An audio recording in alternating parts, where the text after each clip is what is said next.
women still experience spikes of testosterone. Like women with high sex drives have frequent high spikes of testosterone. The difference between men and women, because on the internet we like to pretend that women don't have testosterone and men don't have estrogen. Our levels are just different. Yeah. But like for we don't have the same consistency in testosterone. And I think that's what women don't really understand. Like when we have that spike and we're ready to go, like we only have like 10, 15, if you're on the higher end, 20% of the testosterone that a man has. Like imagine like 5 times the amount of that. And I think that will all really put day. things into perspective for women, right? Like when you're having those moments where you're really in heat, you're ready to go, and like just everything and everyone's kind of looking good to you in that moment, whether you want to act on it or not, right? Like that urge still exists because women, if we're honest, we have those feelings too. But I think because for us it's more moments, women assume that it's the same for men, but like that's the testosterone spike. Men deal with that like 80 to 90% of the time, and I think that will create a little bit more compassion in that conversation. Yeah, that's what I mean, and even understanding because it's like, oh, if I think something's harmless, and he's like getting an idea, I'm like, oh my bad, like I didn't know, you know what I mean? But it's just interesting. No, I just think it's not safe, and I think that's something that a lot of women have done in their arrogance is start to play with fire and think they can just occupy intimate spaces with men and sex not be involved. This is why the courting process is extremely important because it provided women safety throughout the entire process. A man could literally get to know you without knowing, like literally you be in such a controlled environment that you knew he was showing up to get to know you because no sex was absolutely going down. Right. So that was what was best for women. Is absolutely unsafe. I saw my father-in-law do this when I met him for the first time years ago. I thought that was like one of his kids or one of like his brother's kid or something. That was his daughter's boyfriend in the house sitting down playing video games with her brother.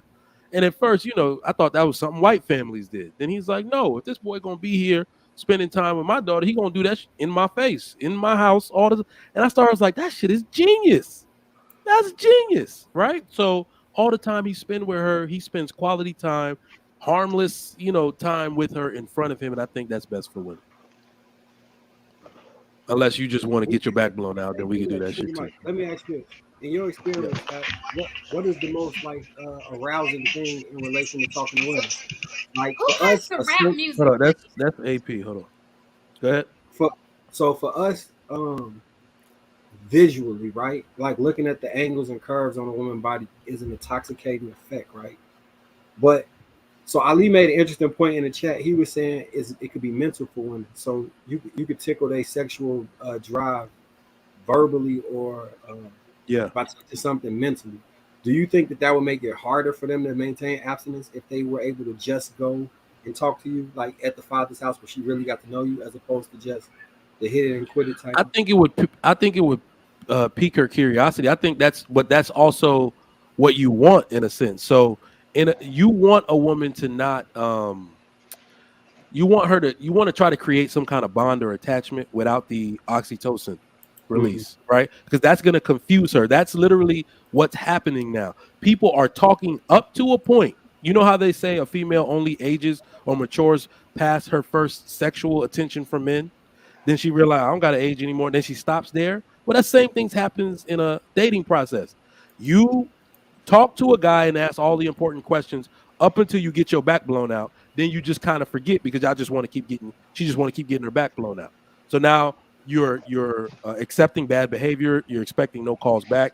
You're expecting 3 days. I mean, you're accepting 3 days in between texts. So I think it's better for her. It's gonna pique her interest in the real way to do that because the body's naturally going to follow when you take the mind, but you know she can't do anything because she's under the protection of her father. So I still think it's beneficial. What is stopping two parents from getting along? Can we talk about those things? If we know that it's good for the child to have a balance, the mom and dad, be a part of their lives. What do you think the biggest complication is to getting those Mike, stop. That's the face she be making when she reading. Oh, never mind. I'm No, not even finish, reading finish. anything. I know Finish, what's happening. finish. The answer is polygamy. Polygamy is Nah. getting along. I'll be right back. Polygamy. No, Man, what? the answer is the woman, Shan. She Okay, ain't even got a question out yet. If you like, this is not even a joke. I didn't. AP, but Listen, it's if you wanted to change all of this literally overnight, Mhm. tell all women, get a bunch of grief counselors together, and let them know your children are now under the primary custody of their father. You will see all this vindictive spitefulness and all of that. So this is the thing. You have never, I don't think I've ever in my life heard a father say that a child does not need its mother. I have heard countless women say, I can do it without him. A child don't need his father. I can be his father. My boyfriend, he good. He got a daddy already, other than his biological father. All of this is happening simply because women have primary custody of children. I have numerous people that have come on my show. I think Prototype Dad being the one that's most notable, saying this is what his ex-wife was doing. He petitioned for custody and got it. Literally, all of that shit stopped. She was giving him a hassle seeing his kids, putting stuff in their ear about him. He got his kids from her, never had an issue with her again. She was on a straight and narrow. So if men controlled it, we would be at visitation on time. That we don't talk bad about mothers because we know how much they need that nurturing side after I discipline their ass all week. Yeah, go there and get patted up and get your hugs. Because So are you saying as a default? So what about people who can co-parent one on? Why wouldn't the default just be you both equally have joint custody? That's Why- impossible. Somebody has to have primary custody. They have to go to one school from somebody's house. That's typically what happens. I was just going to say, we also understand that's we'll say pretty idiotic. typical, but in a that's not school necessarily week. true. Yeah, but I'm saying in a school week, especially a dad is going to understand they need to stay. They need to go to one school, be under one roof, have one routine in one house. And I'm saying that it should be the father's house. So are these the same guys that I know we had a conversation about if he's a high value man, he doesn't have time, he's working all the time. You have to understand that when you're with a high value man, No, it don't. So hold on, Shan. So are these the same guys? I personally believe that men and women should have equal rights to a child. You need your father and you need your mother. But you need both. Let's be honest. They should be married. You need both. Staying in the same house. That is what is ideal. So this is not the high value men because most men aren't high value men. We're talking about the average man that is home by 5 or works night shift or whatever. There are numerous things. So we're talking about co-parenting as if these people are not together, which in many communities is the norm. These men are home by 5. They don't, or they work an 8 to 12-hour shift. They will be home and able to take care of their kids. The one thing that I want women to understand when y'all try to make all these statements, if you can do it, I can do it.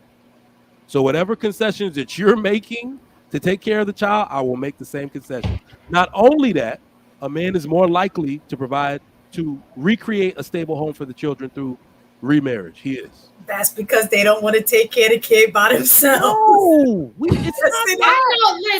know. Literally y'all hate niggas, man. Y'all hate Mike, niggas, man. Mike, not everybody is like you. I promise you, I kid you not, on more than one occasion, I have heard come out of a man's mouth that if they had their kid, they would get a woman because they know that the woman would help them take care of the kid. Well, so don't women want the exact same thing, but they can't get it? What do you mean? I think we have some people whose their wife died. Let's say their wife is deceased. So when I said that I would not, if I was divorced, I wouldn't get remarried only because I would just want to focus on my kids. But if I was a widower, then I'd be like, damn, they need that replaced in their life. So then I would look to recreate that stable home environment for them. Men have a way better chance at doing that because you want to create that family environment for them. So it's not just helping me take care of the kids. It's literally having after I've disciplined them, I'm like, look, My children would be straight A students. They would be everything. They would go to Harvard, but they would be walking fucking soldiers around here. So somebody, after I've disciplined them, to put them into their bosom, let them know it's going to be all right. They have the softness, the nurturing that I don't have. I would want to recreate that for them, which is why I would go out and look for a mother figure for them. So I think that's what most men are doing, not just help me take care of these kids. Everybody wants that.